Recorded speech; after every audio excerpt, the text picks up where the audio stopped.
ভুল বোঝাবুঝি না হয় আর কি।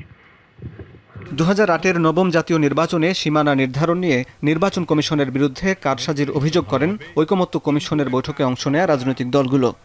সীমানা নির্ধারণ কমিশন গঠন করা, প্যারালাল কমিটি। এই সমস্যা সমাধানে নির্বাচন ব্যবস্থা সংস্কার কমিশন সুপারিশ করে প্রতি জনশুমারির পর সংসদীয় এলাকার সীমানা নির্ধারণে একটি স্বাধীন অস্থায়ী সীমানা নির্ধারণ কমিশনের বিশেষজ্ঞদের সমন্বয়ে গঠিত এই কমিটি ইসিকে সহযোগিতা করবে। এ নিয়ে রাজধানীর ফরেন সার্ভিস একাডেমিতে বুধবার বেলা 11টায় রাজনৈতিক দলগুলোর সঙ্গে দ্বিতীয় দফায় 8ম দিনের সংলাপ শুরু হয়। একটা এক্সপার্ট কমিটি থাকবে এবং তারা সীমানা নির্ধারণ করবে, এটার সাথে আমরা পূর্ণ একমত। কমিশন না আলাদা, ওই একই রকম কমিটিটা এই আইনের মধ্যেই করে দেন। ঐকমত্য কমিশনের প্রস্তাবে সমর্থন জানায় জামাত, এনসিপি সহ বেশিরভাগ রাজনৈতিক দল। তবে আপত্তি তোলে বিএনপি। পরে যুক্তিতর্ক শেষে ঐকমত্যে পৌঁছায় সব রাজনৈতিক দল। আপনারা বলছেন যে আসলে আপিলের জায়গাটা রাখা উচিত, which is valid। কেসারেন শেকড় থেকে শিখরে।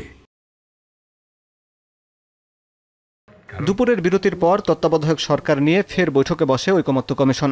তত্ত্বাবধায়ক সরকার ব্যবস্থা পুনঃপ্রতিষ্ঠার বিষয়ে সবকটি রাজনৈতিক দল এক হলেও এর গঠন প্রক্রিয়া নিয়ে বিতর্ক তৈরি হয়। ত্রয়োদশ সংশোধনী বহাল রাখার পক্ষে মত দেয় বিএনপি, তবে বিচার বিভাগ এবং রাষ্ট্রপতিকে এর বাহিরে রাখার পক্ষে মত দেয় বেশিরভাগ রাজনৈতিক দল। তবে এ বিষয়ে নিজেদের অবস্থান স্পষ্ট করেনি বিএনপি। বিচারাঙ্গনকে যে রাজনীতিকরণ করার ব্যবস্থা করা হয়েছিল সেটার বিরুদ্ধে আমরা অবস্থান নিয়েছি এবং আমরা বলেছি যে রাজনৈতিক দলগুলোর মাধ্যমেই এই তত্ত্বাবধায়ক সরকার ব্যবস্থা প্রশ্নের সমাধান করতে হবে। সেই ক্ষেত্রে নিম্নকক্ষে একটি অল পার্টি পার্লামেন্টারি কমিটির মাধ্যমে 11 সদস্যের সেই কমিটির মাধ্যমে প্রত্যেক দল তাদের মধ্য থেকে 3 জন করে নাম প্রস্তাব করবে যিনি প্রধান উপদেষ্টা হতে পারেন। সেই নামগুলো পাবলিক হবে এবং সেই নামগুলোর ভিত্তিতে সেই 11 জনের কমিটি থেকে যদি 8-3 ভোটে কোনো একজন প্রার্থী পাশ করে যান তবে তিনি প্রধান উপদেষ্টা হিসেবে মনোনীত হবেন। কমিশনেরও প্রস্তাব ছিল যে যদি এটা আমরা ফেল করি তাহলে প্রেসিডেন্টকেই তত্ত্বাবধায়ক সরকার হিসাবে আবার সে দায়িত্বটা দেওয়া। এক্ষেত্রে প্রায় সকলেই দ্বিমত পোষণ করেছে।